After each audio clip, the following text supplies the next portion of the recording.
Sejam bem-vindos ao novo episódio de Diário de Cinéfilo. E hoje é a volta do formato clássico, uma porrada de críticas sem correlação nenhuma. Vamos falar de carros voadores no espaço, pessoas velhas e The Rock e Netflix. Velozes e Furiosos 9, ou F9 The Fast Saga, é o 9º capítulo e o 10º filme da franquia Velozes e Furiosos, escrito e dirigido pelo veterano da franquia Justin Lin, onde vemos Dom e sua equipe estando de volta à ação, onde eles devem parar um terrorista internacional que, surpresa, é o irmão perdido de Dom e Mia. Eu não tenho vergonha de dizer que eu sou muito fã da franquia Velozes e Furiosos. Dito isso, eu sou fã da franquia da forma que ela é hoje, que são filmes de ação épicos, explosivos e tontos que às vezes beira no gênero de super-herói de tão insanos que são, sem aquela baboseira idiota de carros tunados, esteroides e enxurrada de mulheres bonitas que estão lá só pra serem bonitas. Eu sei que é o que o povo possui nostalgia hoje nessa era, mas eu pessoalmente nunca gostei e sempre achei todos os filmes péssimos. Hoje a franquia pode ser mais tonta, mas possui bem mais coração e personalidade que só combustível macho e hétero que era antes. E bom, falando do F9 agora, que é o 9º capítulo, esse surpreendentemente me deixou em choque. Esse filme eleva completamente a tonalidade epicamente tosca em níveis jamais imaginados pelo ser humano, trazendo sequências de ação e destruição que chegam simplesmente na voadora, deixando em choque de descrença que tiveram a coragem de fazerem o que fizeram. E bom, vamos falar da história antes. Em termos de história, é um tanto mais do mesmo. A equipe de Dom tenta que parar algum tipo de terrorista que busca algo que ameaça a humanidade. A franquia achou sua fórmula e não pretende fugir dessa natureza episódica de espionagem de ação que eles adquiriram. E sempre tem alguma motivação pessoal por trás disso para não fazer parecer que Dom é só um super-herói salvando o mundo. Então, agora tem um elemento do fato que o antagonista é o irmão perdido de Dom. E sinceramente, isso não muda muito para a narrativa em geral. Só nos dá uma linda performance vilanesca e séria de John Cena. E como eu adoro John Cena, eu aceito qualquer coisa que faça ele estar num filme. E bom, história ali, história lá, é tudo palco para cenas de ação ridículas. E eu digo que, se você se incomodava com a ridicularidade desses filmes, você vai odiar esse filme, tenha total certeza. E até eu, que adoro a absurdidade desses filmes, esse foi o filme que podemos dizer que conseguiu ir um pouco longe demais. Mesmo quando a franquia era tonta, você conseguia perdoar algumas coisas. Esse é impossível, não tem como. E infelizmente isso até afeta um pouco a experiência, porque perde toda a atenção. Porque quando a franquia finalmente foi para o espaço, você acredita que é impossível qualquer um morrer a partir daí. Mas mesmo assim ainda possui um elemento de diversão pipoca e farofa que realmente te diverte, porque ainda tem um nível artístico e também carinho na construção da ação, o que o separa de qualquer outro blockbuster atual. Mas o que realmente torna esses filmes decentes pra mim é a honestidade e despretensão da ação e o carisma dos personagens que servem para colocar gravidade na história. Você assiste pela equipe, a amizade e a dinâmica entre os personagens que você aprendeu a amar. Por mais ridícula que sejam as situações, ainda temos personagens de verdade no meio da loucura, e que mesmo a tonalidade esteja provendo uma experiência tosca, é sempre sincera e gostosa de se experienciar, porque temos sempre esse elemento humano trazendo personalidade para o filme. Enfim, F9 pra mim poderia ser muito bem a morte da franquia. Acabaria no ponto certo, porque atingir o ápice da idiotice, mas ainda tem aquele carisma que nos faz perdoar um pouco toda a loucura da ação. Mas além disso seria exagero e irá saturar isso de vez. Mas por enquanto eu ainda gosto desses filmes, por isso darei para Velozes e Furiosos 9 a nota 3.5 de 5.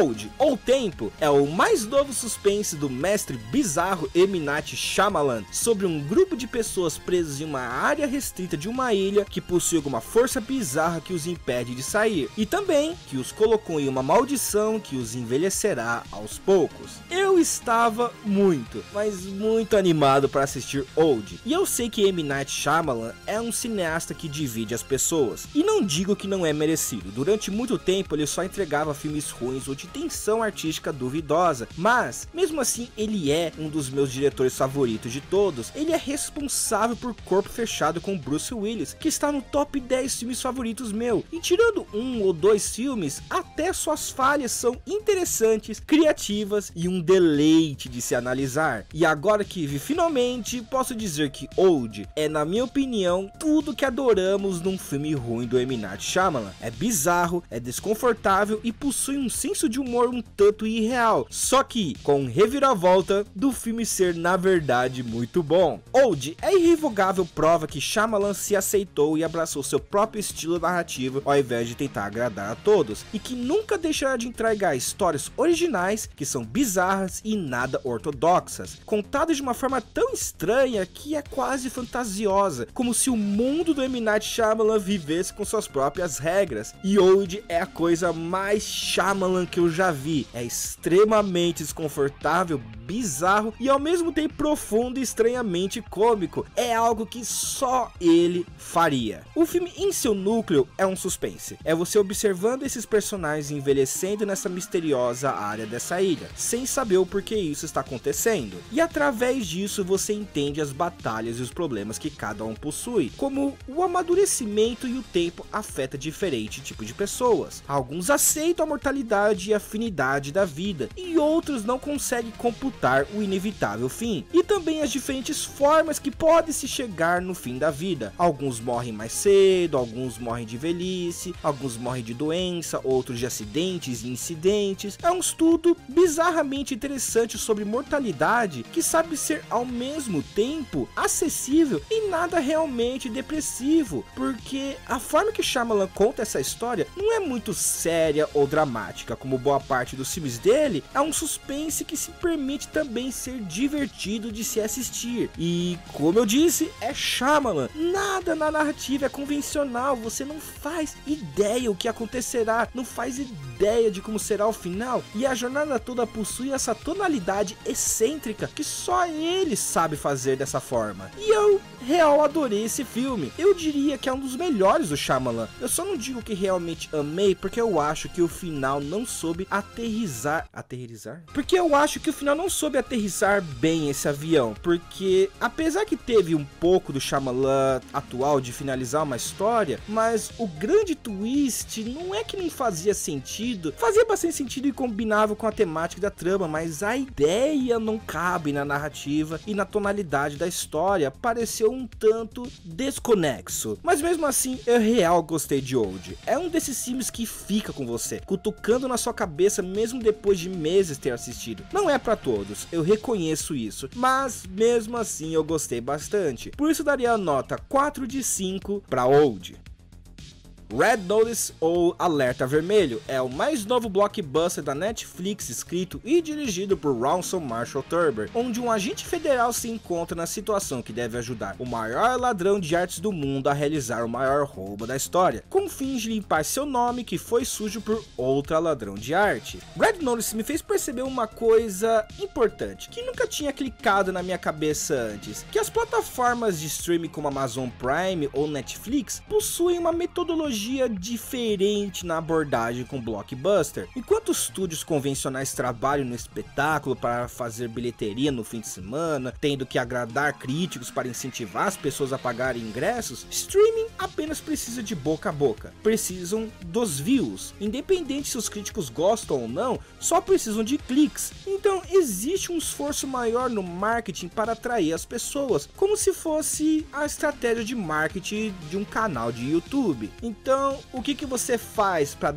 ter esse clickbait? Chama Ryan Reynolds para trazer carisma e humor da história, The Rock para ser o charmoso e galã, e Gal Gadot para encantar com sua personalidade, porque são três dois dos atores mais populares do momento, que pode não agradar os críticos só pelo carisma, mas é o suficiente para fazer as pessoas assistirem e ganharem de volta todo o investimento que tiveram. E é isso que Red Notice soou pra mim. É um blockbuster de ação e comédia que não se esforça muito artisticamente, porque ele se encosta quase que completamente nas dinâmicas dos três atores, porque é um filme minuciosamente construído para agradar o público o máximo possível, com a quantidade certa de pipoca de ação para não entediar ninguém. Mas o problema foi que eu consegui ver as cordas por trás da marionete. Eu vi a Netflix desesperada para criar algo que vai agradar todo mundo, por isso eu trouxe a versão exagerada do persona de cada ator para esse filme, porque esse filme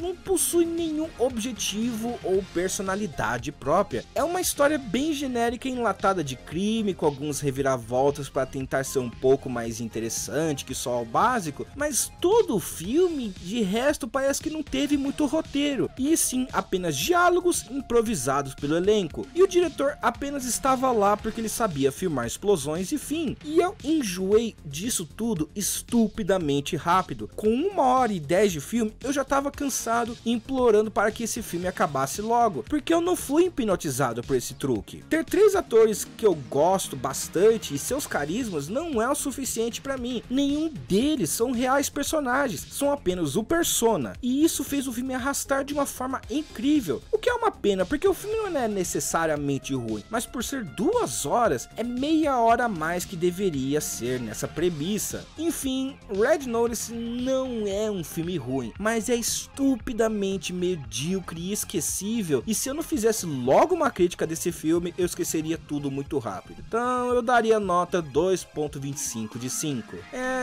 Né? E bom, é isso pessoal, nos sigam nas redes sociais para acompanhar todas as novidades do nosso canal e não se esqueçam de se inscrever. E como sempre, agradeço muito a presença de todos e tenham um ótimo filme.